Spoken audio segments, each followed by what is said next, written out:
Welcome to Show Studio, beautiful new space in Victoria. It's our third roundup panel of the Spring Summer 17 season, first of the day. We're going to be talking about Milan Fashion Week. It used to be really hard to get people to come and do our Milan roundup panels. When we'd send the email out inviting people, they'd always be like, oh, I want to do Paris, or I want to do London. But now people are really excited about Milan because of what's happening with Gucci, and obviously there's always Prada. So I feel like the city's kind of it's been reinvigorated in a certain way by obviously having Alison and Michele at Gucci and just taking away the monopoly that Prada had on that week as being kind of the most exciting show. But before we kind of dive into our discussions of what happened this season, I'll let my fabulous set of panellists introduce themselves, starting with you, Alison. Hi, I'm Alison Moloney. I'm a curator at the London College of Fashion. Hi, I'm Dilara Findikoglu. I'm a fashion designer. Hi, I'm Josie Hall. I'm a fashion and creative assistant. Hi, I'm Jessica Bumpus and I'm a freelance fashion journalist. So I'm going to throw it wide open there. What did everyone think of Milan this season? And did you kind of agree with my premise that Milan has been somewhat re-enlivened? You're nodding. What's your take on it? I think most of the brands are inspired by Gucci a little bit. Yeah. In terms of sleeves, gems, embroidery and all that. And I kind of like it, to be honest, because Milan was it was not really my interest for a while. I was like not really looking at it. But then after Gucci, I kind of think that they changed something there. And then people are trying different things. And it's still like Italian way, But still needs a lot of young talent. People there, I think. Still, they're trying to do the same thing over and over again, even if it's like a bit different. I think it needs more younger people. Yeah, the infrastructure for young designers there isn't fantastic. No, I think like, for example, Vogue Italy, they have this like young talents, always support talent thing. I don't know what they do exactly, but like it looks like they're supporting young designers in Italy, but I actually don't know one single Italian designer, young designer, that's doing well at the moment. I know people from Berlin, New York, Paris, London, but I think the youngest person there is Puglisi, I don't know. And he's not even that young anymore. So I think they have to be more open to young talents there, to change their like brands a little bit, because like I think like Pucci looks like Pucci, Versace looks like Versace. It's like Gucci is something else now, and I think people should be more brave. I think Versace's shifting as well, though. Yeah, I do agree. Yeah. Approach, and I think for me it feels like Milan's becoming a bit more playful. Yeah. And is trying to become a bit younger, and with the brands sort of reassessing themselves, maybe there will be an opportunity then for younger people to come in. I hope so. I mean, at the minute it's dominated by such huge brands. Yeah. But the fact that these huge brands are taking that risk in terms of the way that they look at themselves. Definitely. I think Versace over the last few seasons has been quite, particularly kind of with they're almost like funnily sporty pieces, huge windbreakers and stuff like that. And I think it is interesting to see Donatella kind of try and reposition that brand in an interesting way. I do agree though with the sense of like the Guccification of fashion at the moment. Like people talked about that with Burberry being quite Gucci-esque, and you do just feel like that notion of kind of minimalism and things being very elevated and clean, and that was around for so long, that's just completely gone. Like even I'm so happy that it's gone. Yeah, it's very you. What's your take on it all, Jess? Did you enjoy Milan this season? Yeah, I did. Did you? But I have to say, I actually think it experienced something of a Vetements effect, because everywhere there was a deconstructed shirt, there was layering, there was definitely a Vetements vibe going on in Milan. Yeah. And you're kind of like, am I in Milan or am I in Paris? Yeah. So I thought it was interesting that so many designers there had been affected by it, given that that's where the Guccification is happening. Yeah. And like the Gucci collection, I thought was great. It was kind of bigger and better. But what's really interesting is the kind of everyone's sort of like, how can this be sustained? Yeah. But equally, everyone's still wearing it. So on the one hand, they're like, what's going to happen next? Yeah. But they're not actually tiring from it. How can Gucci be sustained? Are you a Gucci fan? What's your take? I'm a Gucci fan, but I'm getting a little bit tired of it. Yeah. I mean, it's improved each season and it gets like you said, sort of bigger and better and even crazier and more even theatrical. yeah. But then in a way, it's sort of, I wouldn't mind seeing him do something slightly different and not so expected, because I feel like we sort of know what's coming each time.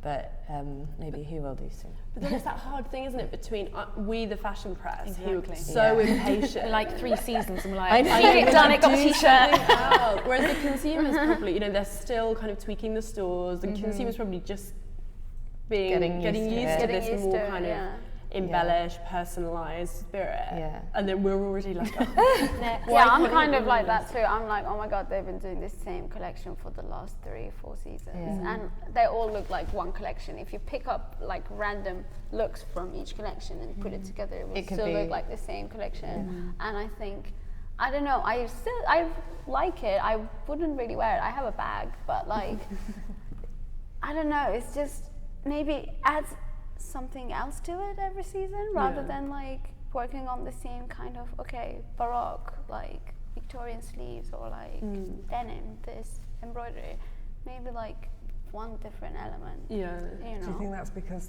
the collections are quite seasonless as well? Yeah, that's kind of nice.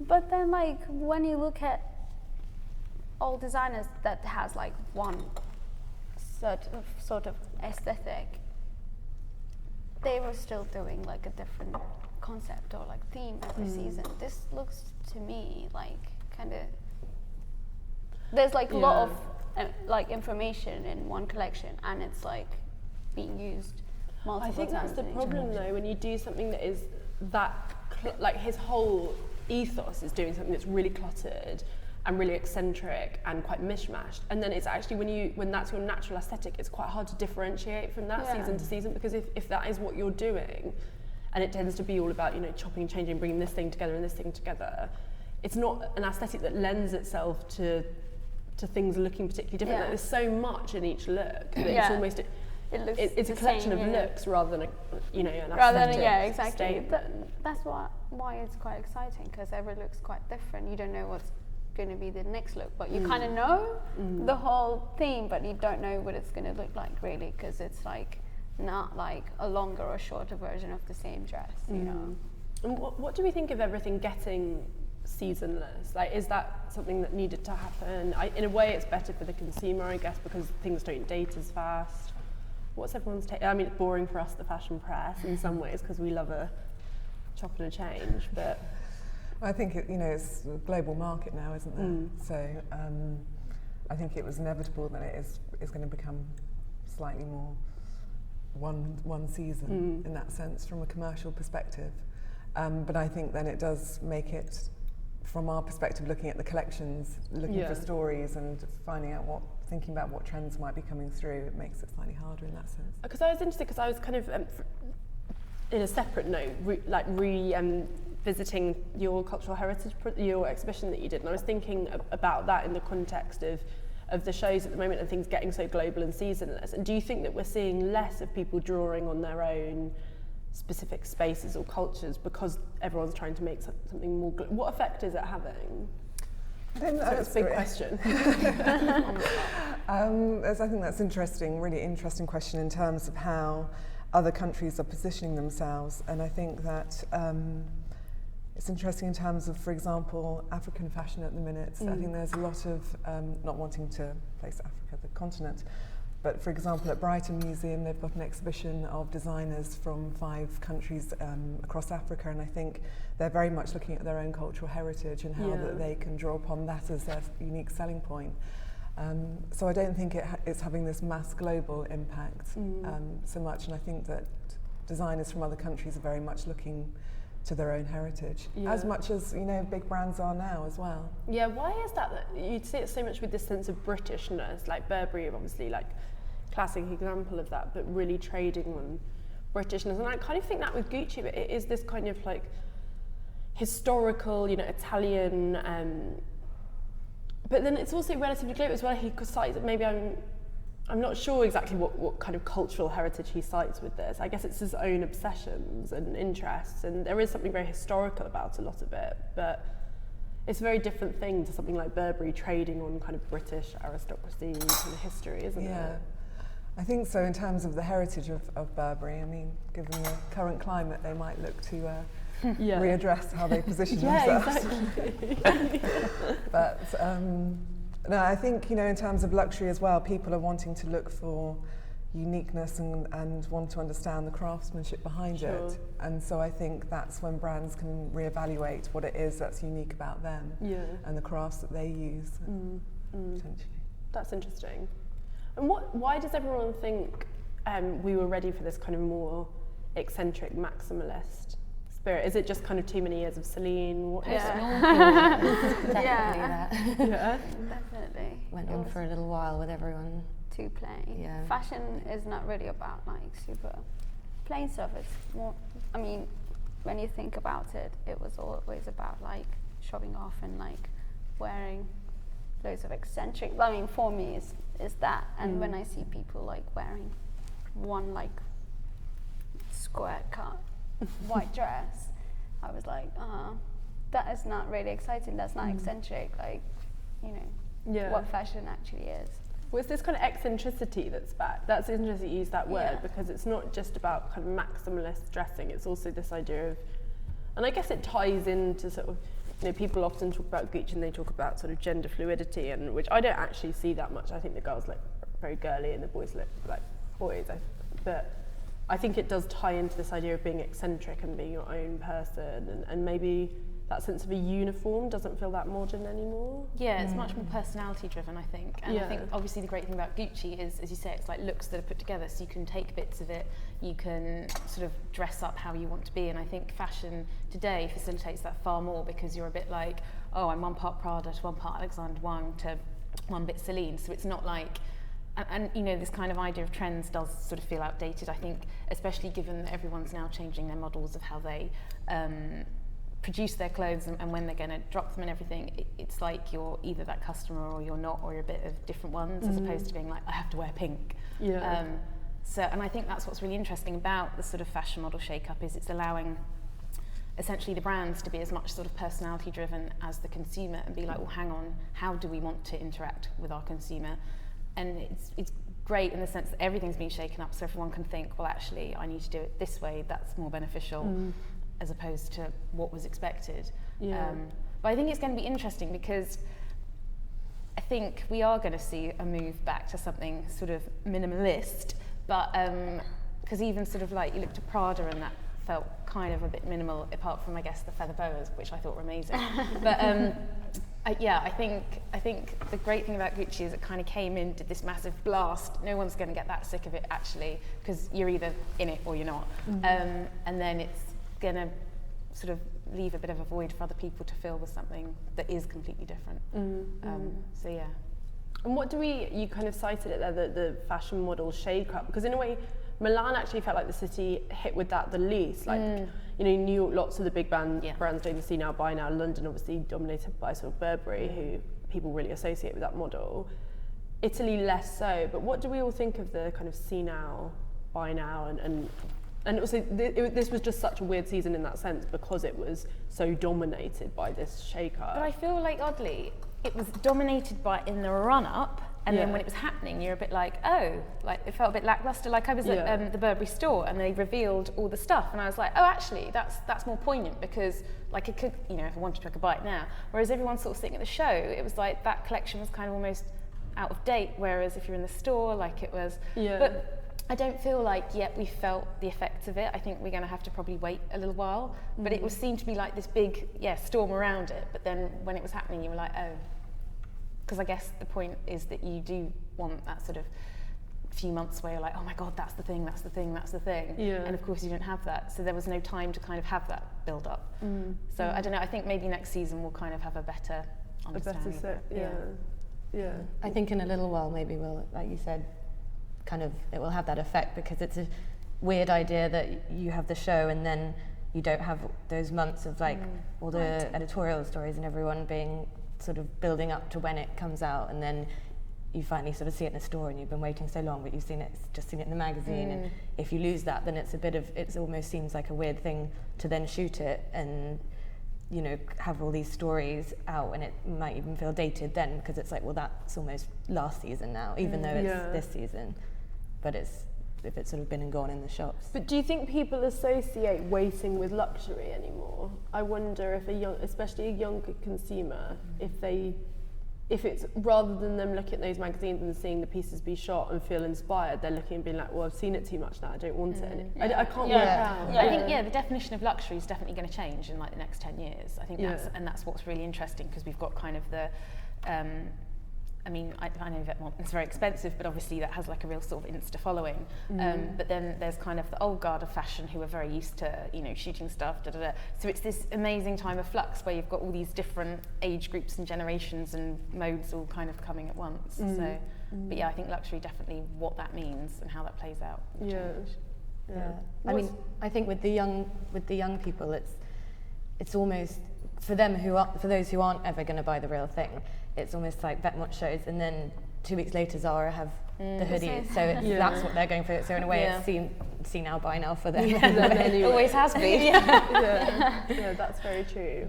What's your take on as a designer? Do you feel that pressure? I don't like it at all, because I think it's really consumerist. Also, like, my stuff is not possible. It's like really hand embellished and like quite I don't know, intricate and stuff. And obviously, if I want to, and if I have the budget to produce it for like that quick, I would be able to maybe. But I think like that passion of like wanting that piece and like waiting for months, or like maybe even saving up your money to buy that, is gonna disappear if everyone starts doing that. And I think it's really consumerist, you know what I mean? And having something that quick it's like the technology now, like you have your phone, you want to know something and you look it up and then you know it straight away. And like it's becoming that thing, you know. It's like it's happening now in other like industries as well, not only in fashion. So I mean, I think you can't avoid it when you have everything that quick in your phone, at home, all that stuff. You know, you want to buy something, even like Argos, for example, you buy something and it like brings it to you in 2 hours. You don't even have to wait a few days now. So like, I think people want to buy stuff straight away, but I don't think the younger people, like I can't afford to buy something that I see in the show and then I go to the store the next day and buy it. Yeah. If, for example, like, I really wanted this Miu Miu boots like 2 seasons ago, like David Bowie platforms, and I was like waiting for ages for it to come to the store, and they produced one of it, and then I actually saved up my money and I went to the store and I was like, I'm buying these shoes, and I just bought it because like I was waiting to buy that. I don't buy clothes, but I buy like shoes and stuff because I can't make it myself. And I think this is not gonna really happen anymore. That notion of saving up is really interesting, because that's something that is going to go with the see now buy now thing. That sense of like, you know, especially because high fashion stuff when successful, it's interesting you mentioned like Miu Miu shoes as an example, is they can sell out fast as well, like a key piece. So I worry that people are going to feel pressured into buying stuff, and then you're going to get this awful kind of bad relationship with fashion where you get that high street buyer's remorse, you know, when you get something and you're like, oh, I don't really like it that much.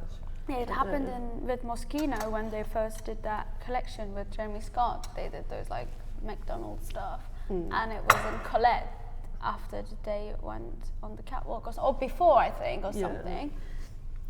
And like literally on the first day, I was like, oh, like all those kids around Colette. I was in Paris interning, so I saw all these people like going around with those like Colette bags and having like McDonald's phone covers, and I was like, oh, like I've seen it so much already on the first day, you know what I mean? And only like people who have money that can afford it. And in general, students, for example, like students at Essentials and Martins, like all those stylish kids, they don't have money, they're students, so they want to buy that product, but they can't really buy it straight away. And no one wants to save up for something that they don't know if it's going to be good or bad. You can't just like, okay, I have enough money, I'm going to see the shows and decide which one I want. It's just a bit superficial to me. Yeah, you almost want that time afterwards to have a look and have a think about if you're going to buy one thing and save up for it, what it's going to be, and then it will be really worth it to you, and because you've been thinking about it for I guess also working out what you need. It's almost like kind of budgeting your wardrobe a little bit. There is something Yeah, I really don't know what I think about the senile buying thing. I like completely flip between thinking it's great and it's more consumer friendly and it's modern, and then being very worried about what it's going to be like for young designers. We were talking about it yesterday. I think maybe you'll see more of a split between brands who are more about sort of, like how you were speaking about yourself, more to do with sort of craft and make, and then brands that are huge, these huge kind of mega brands, essentially, who can churn things out much faster. What's your take on it all? Well, I mean, I don't come from a business perspective, so but I just don't. My mind boggles. I don't know how it's sustainable in terms of the business and how the industry can react to that, particularly for young designers. How you can begin to compete with that. But even as an established brand, so you put your collection out, people buy that, and then what goes in the stores and how do people react to that? I mean, things go into the stores and then for 5 minutes and then they're on sale. Yeah. I don't understand how the whole I don't understand. And process can work. How can they decide which product is going to sell and going to take attention? Because when you have 6 months or like whatever 4 months to produce your stuff, you see buyers and stuff, and they say which one they want to buy and stuff. And for example, if you produce one thing that you really like, for example, the things that I really like generally are not the most sellable items. So like if I want to produce the ones that I really like, they're not going to sell. So I think, how can they like decide? Maybe obviously they would have better plans. Or they like get buyers in strategies. as well. It's just the buyers aren't allowed to talk about it. So is that? I guess it is in some way bringing. It's we were talking about this yesterday. It's like old-fashioned. It's bringing back that kind of actual sort of private access for key people to see something in advance under embargo. But I wonder if Gucci have been quite outspoken about not engaging with the see now, buy now thing. But I wonder if the Gucci model is a kind of similar concept, but without flipping around the schedule, where it is. We were talking about how unseasonal it is, but if it's a similar idea, it's like, you know, if you did watch this show and you were really seduced by, you know, the style and the amazing set and all the pink smoke and something, you could buy something that felt like it was from this collection now. You know, you could go into the store and maybe buy a piece of jewellery or, you know, something from last season and not feel like what I think consumers have felt like before, that they're being pushed one thing while also trying to be sold another. I feel like because this is such a statement from season to season. You sort of, I forget, sorry, who was saying that, but yeah, it's like seasonless, and like literally every collection in some ways does look similar. I mean, it just elaborates a bit more. So actually, yeah, it is kind of riffing on that sort of almost that model because yeah, you can go and get something, and then you can go next season. It's basically the same. You can just get a blouse that's a bit more frilly, or it's kind of similar. Like so oddly, regardless of what you're seeing now, you can buy it now because it won't change that much. Yeah, it is see now, buy now, but in like an elongated kind of way, which I think is quite clever. And also because, as I say, like, because obviously fashion brands do have to kind of reinvent themselves all the time, and actually there's something so wonderfully stable about this. Like in a time where creative directors are disappearing left, right and centre every season, and you just 1 minute when you kind of think, oh yeah, great, we're bedded down with so and so, it's like, no, you're not. And so this does, providing he doesn't disappear, but it does feel really stable. We wouldn't want him to. Exactly, stay please. Do you think they're all disappearing because of this pace? Well, probably. I think Justin that has a lot at to do with it. that was one season. Yeah. Like, oh my god, crazy. Like people like Peter copying Oscar de la Renta 2 seasons. Like, it's absolutely crazy. Yeah, I think it's maybe that was a bad decision though. What, Justin O'Shea? Yeah, because he's not a fashion designer, is he? No. What is he, blogger? He's like a street style. He worked in like he's worked in like, was it buying? He did for My Teresa. Yeah, how can you make a buyer a creative director for a really old, like, respected brand? That is like, I don't know, what were they thinking, and then... I'd love to know what happened. Yeah, me too. I'd love to know. Because he really got panned, that collection, didn't it? What do you guys make of it? To be honest, I didn't really see too much of it, so I shall bow out. It passed by in a season. That's so that doesn't even That's make you how ill quick it informed. was. Exactly. It was like, you even work in fashion and you didn't Yeah. notice it The swing thing on by. is, you didn't see the collection, you saw him. That was the Yeah. annoying part, because you see And him then in Metallica were fur involved. and stuff. And yeah, like I'm a Metallica fan, and I was like, what is he doing? And I didn't see the collection. It was just Yeah. about him like making little videos of himself and talking, and I'm like, that is not selling the product. No. You're selling yourself. Yeah. But it's not good for designers or brands, this pace, is it? You know, it's... No, it's so, I think it's so awful. I don't think Yeah. they get any time to concentrate really on what they want to do. And it's just, I don't know why, in a way, we're so greedy, or how it's got to the point where they just churn out. The turnaround is just crazy. You just, and as a result, everyone's just working day and night. But I think, I mean, Raf left and said he couldn't handle the pace. It, yeah. But then now him going to Calvin Klein, we're not sure what kind of pace is going to be But- there. Yeah, the pace Maybe there he'll is try pretty- and slow it down. Yeah. I But don't know. maybe he has a different, thing there, because at Dior probably he was doing loads and loads of different lines. I think also his role at Dior was quite strict, because obviously it's split men's and women's, and then he didn't have control over things like, the stores, and I think Branding communication and around stuff, branding yeah. and perfume and all of that, which is different to someone like Alessandro Michele at Gucci. They've just redone the Gucci Everything. Guilty Free, all of that. So I wonder if it's not just about the pace, it's also about the chunk of responsibility that you're given, whereas at Calvin, it's much more of it's less about coming up with constant ideas for collections, it's more about coming up with a vision for the house Whole and house, everything. yeah. So maybe that Maybe suits it him does, more. yeah. Like, Yeah. I Feels doubt, more as you say, the comfortable. pace will slow Yeah. down. But I also think, it's interesting because we're talking about Milan Fashion Week, but like with these designers, like if you are working at a big luxury house, you want time in the archive. You want Yeah. time to get to know The brand, the and brand like and the clothes, like forgotten yeah. gems and that. Yeah, That's what I love about Gucci, but also about Donatella Versace and her collections, is that there's always these little nods to quite sometimes little forgotten heroes from the archive, or little things, and I think that's what makes a collection feel really rich, but also feel authentic. Like Yeah. otherwise, everything Feel like just, that collection rather than Yeah, exactly. Rather than feel like something else.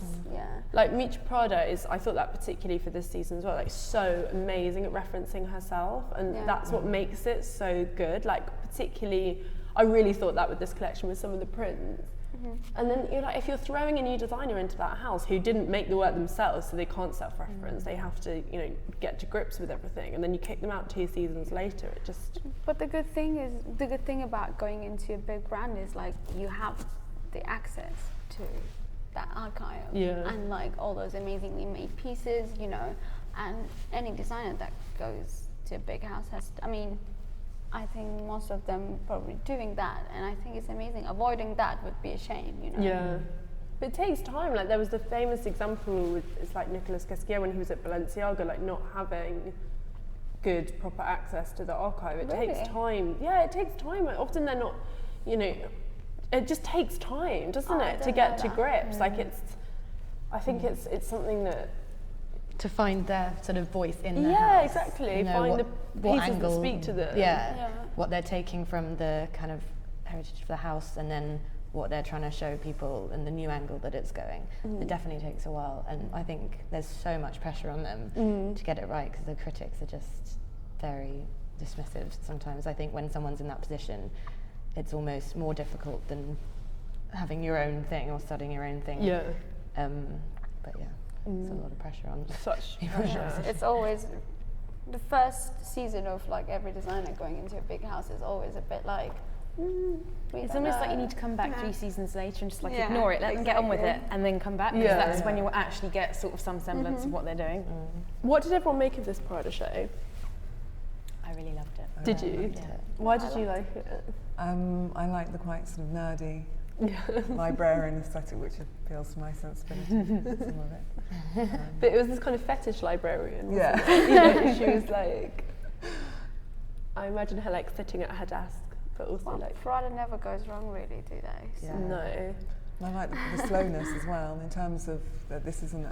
She's not doing Is she? No, they've done it on like a few accessories, like a few bag styles, but she's not doing See Now, Buy Now. No. But I think with this, it's really great with the addition of like the feathers, because you haven't seen that for like ever. It's such a kind of feather boa kind of 1999 thing, and it's one of those just style tweaks that you kind of go, oh, and it was just a cool spanner in the work, and I bet everyone suddenly is going to be in feather boas, and it's it's just very clever. Yeah, you see the feathers in like gowny stuff more, and like it can look really tacky, but it doesn't. Yeah, exactly, and because of like the colours, sort of the pastels, and then the rich sort of prints, it just it's done very well, I thought. Yeah, there were quite a few feathers around. I like stuff like that. I love a whimsical accessory. So it's great. Milan is good at a whimsical accessory. But I think it was a clever collection also for Prada, because a lot's been made of kind of Prada's business at the moment and their figures, and I think there's also a lot of product here that will do, like, there is the more whimsical fashion stuff, but then workwear shirts, great separates and all of that, and I think in that way it was a smart collection. Yeah. I still think it appeals to an older generation, maybe. Definitely. It's less like less young than the Gucci thing. But you always find some small things, like younger people still find something to buy from Prada, I think, even if it's like a keychain, a belt, or like a shirt or something. Expensive Prada. Like, I love it so much, but then it's like, I don't think I can. No, but why is it one that, like, there is this, I think, I can't remember who wrote it, I read an article recently, I think it was Angelo, what's his name, I can't pronounce his surname, who writes at Business Fashion, Flacamento, something like that. He's actually really nice and very smart. Where he was talking about like the veneer of intellectualism. And veneer sounds cynical, but like a sense of intellectualism that's been built around Prada, and it's almost like it's a house that people don't criticise. I've never had someone come on a panel and be like, oh, I just thought it was fine. Like, everyone's always like, oh, it's fantastic. And it is, I think, that it's quite similar to sort of Ray Kawakubo in that sense. Like, people look at Miuccia Prada and they're like, oh my god. Even if you don't get it, you think it's your fault. You're like, well, I'm not smart enough. Like, you kind of go there and you think the meaning of life is going to be delivered to you in that collection. Yeah. Go to these collections for. It's so clever though, the designers that managed to build that up around themselves. How's she done it? I think it's also the wider associations that she has as well in terms of the arts world and her collaborations with OMA, that ongoing collaboration. Yeah. And in terms of the exhibitions that she supports through the Prada Foundation, it's incredible. They're absolutely incredible. Yeah, she's super clever. She's a really good businesswoman as well. I think she has, like, Prada has a really big commercial side as well. The pieces that we don't see in the catwalk, you go to the store, there's so many pieces that, like, older people and like normal people can wear, if you don't want to buy the feathery But jacket, I think that is their problem at the which moment, is they maybe need more kind of hip pieces, because I think that's maybe why the business is slowing in a sense, is because young people don't want to buy. Well, not maybe that's why it's kept its integrity. That's what I think. It's this like double-edged sword, really, isn't it? I mean, she started sort of going for those one hip. Exactly. That's why you have Miu Miu for the kind of like more instant hits. Yeah. What did everyone think of the Moschino show? I thought it was quite fun. Did you? I like the way it referenced the kind of, like archive Moschino, the kind of like the bear dress and bear hat. And it was just kind of quite, a fun, wonderful play on the fact of the dress up and the tabs. And I don't know, but I think what's lovely about Moschino is that given that you can think of Milan as being kind of potentially fusty, traditional, conservative, though I disagree with that. But it's not perhaps the favoured capital. And then you get something like Moschino, where it's just fun, and it's a complete riot of a show, and that everything's done a bit tongue in cheek, and it's a real breath of fresh air, I think. Even though in terms of like the design and stuff itself, you're not kind of going, wow, amazing, because it's very much, it is what it is, and it's pretty much the same. So many looks that I was like, this was a huge collection. It could have been like 3. It's like, we get it. Yeah. And because there was a whole like ball gown section. It was like, this is the debutantes, these are the like crazy Stepford wives, these are the whatever.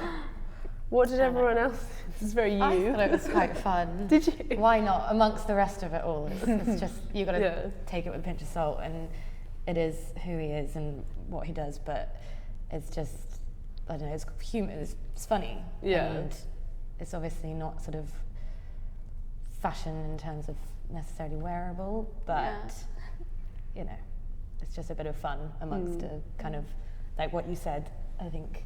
It's just not even a new, like, John Galliano did this, and I couldn't remember what season it was, and Alex Fury obviously came to the rescue on his Instagram, and I was like, but it's like not even a new idea. I just thought it was foul. But people like it, and I think, you know, that's the thing within fashion, it's, you know, there's multiple boxes to tick, and again, it's like, you don't need to reinvent the wheel each time, and, you know, again, we're not, you know, exactly seeing that with Gucci, like, you shop by kind of what you like, and it would be strange if he did something terribly different, because you'd be like, that's not Moschino.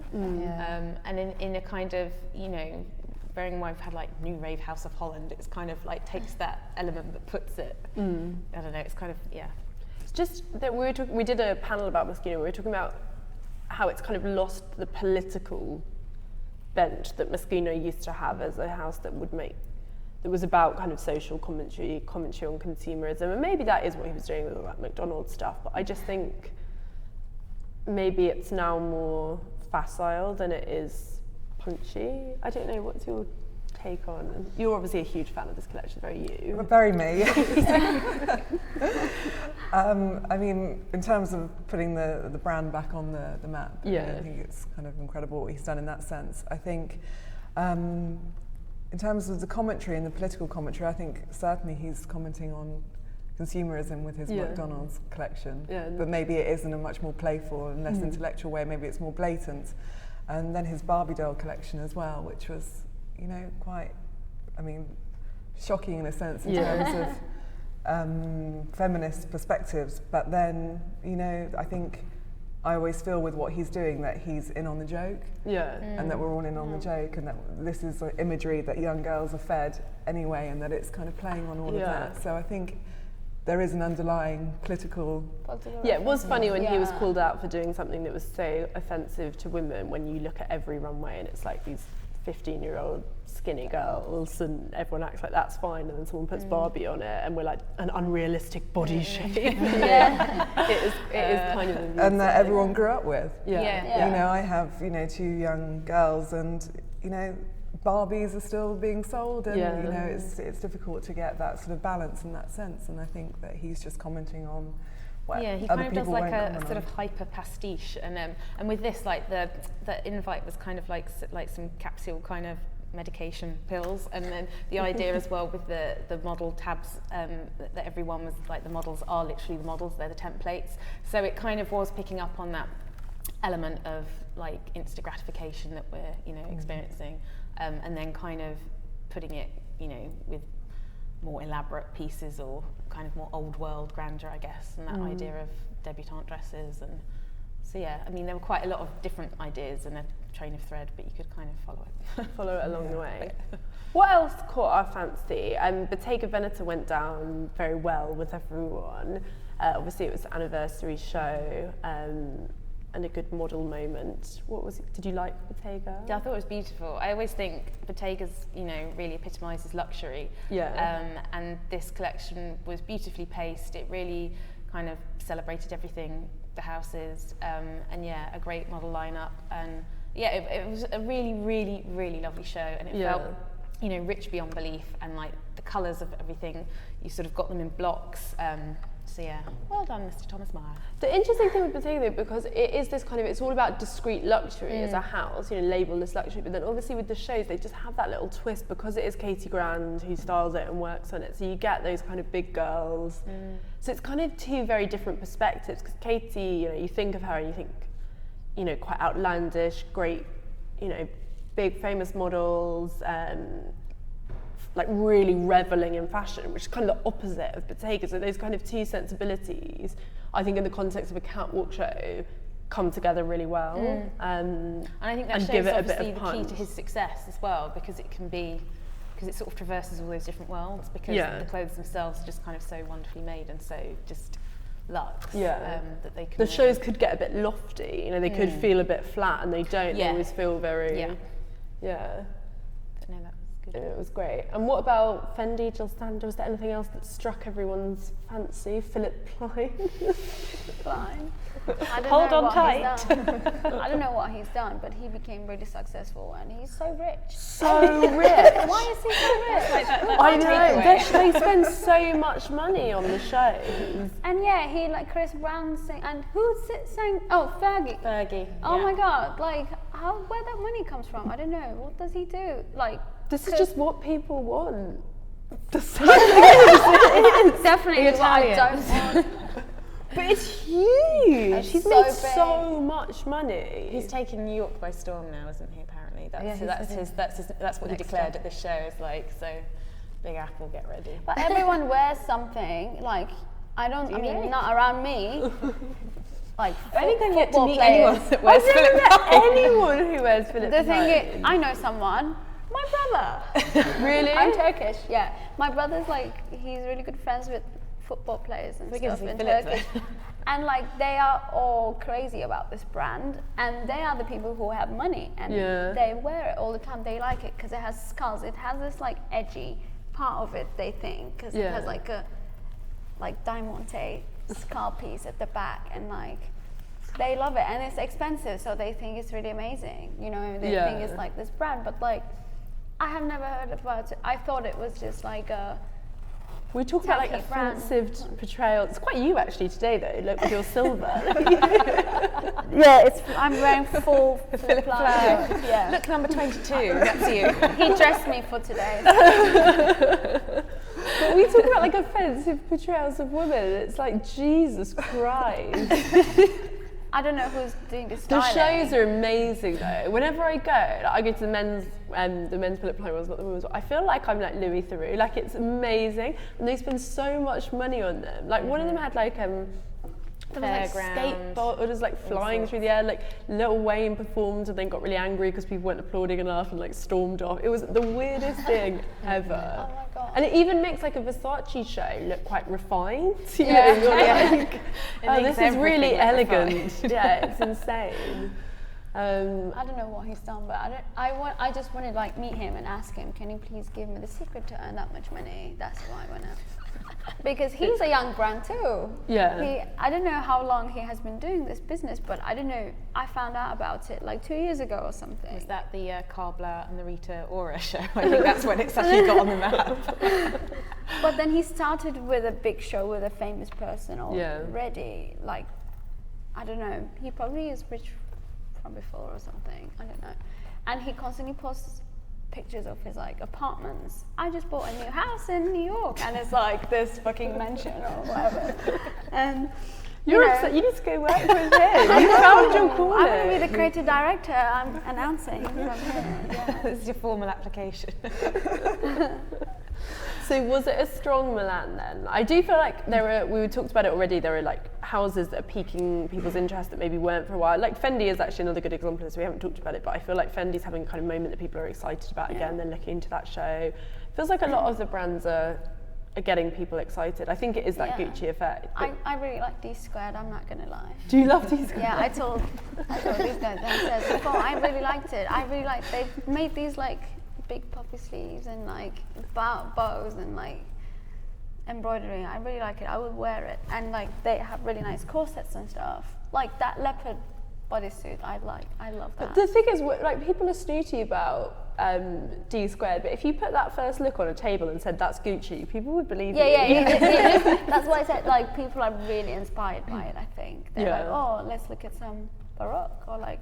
And they do stuff that's quite, you know, eccentric and maximalist, but actually I think you do forget there were such good tailors, so actually like some of the shapes and especially like the trouser cuts and jackets and stuff are really, really... Yeah, these squared suits are really good, like from early 2000s and stuff. You guys huge D Squared fan? This wasn't my favourite D Squared show. I like it. I'm with you on that. Usually Which was your favourite? What was the question? Usually it surprises me a little bit, and I quite like some things. I mean, I like their big sort of fur jackets and the funny bodysuits that they've done. But I would love to be gifted. or like the African-y.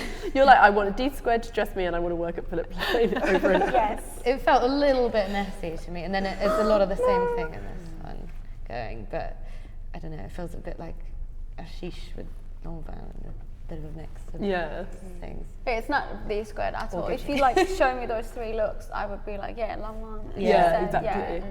But then But it's still nice. It's when everyone goes so eccentric, it's hard to differentiate between who people are. Like I really feel like that this season. If you, like, obviously I've looked at all the shows, but if I hadn't seen all the shows and you laid out all the catwalk looks for me and said which brand is which, I'd find it really, really hard. Like, some people were really good at going back to their roots and doing what they do well, Prada being a good example of that.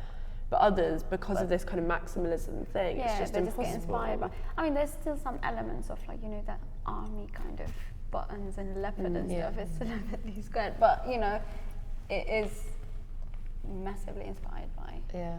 I think that what Gucci and Vetements and people have done have taken away those rules that there once were of, you know, how to do a show or the elements that are supposed to be in it and the seasons and whatever. And now it's almost like if it's not bonkers, then it feels, you just kind of get a bit left behind, or it feels dated, and I don't know. Dolce & Gabbana is a bit inspired by Gucci as well. I mean, it's again maximalist, like how normally it is, but like Italian, you know, celebrating Italian culture and all that.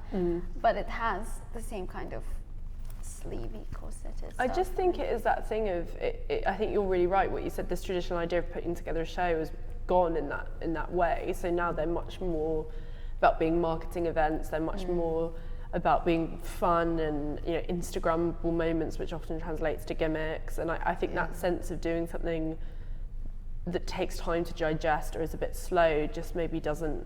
I think that's maybe also why that maximalist thing has kind of come back a bit, is also because it suits a kind of pacey, like it's instantly kind of visually arresting. Exactly. Whereas you kind of have to shout louder, harder amongst. And exactly when it sort of comes on everyone's phone every second, it's like, you see like a pair of white trousers and a white top and you're just gonna keep swiping because it's not gonna catch your attention really. I do think it's interesting that digital print explosion came along like just when e-commerce was starting, and then there was this kind of that moved away, I think, when everyone kind of got used to e-commerce, and now the Instagram and social media and shopping kind of through those platforms has become so huge. We're now back in a kind of maximalist. It just the climate explains the style, I think, so much. Definitely. Yeah, interesting times ahead for fashion. Yeah, I'm loving it. You're loving all the confusion. No, like, I like, even if they're doing it on purpose or not, I like that it's going a bit more like lively and like colourful and all that, you know. It's good that it's fun again. Like in general, you know, it's a bit fun. It's a good optimistic note to end on. Should we give all the designers a round of applause for giving us so much to talk about?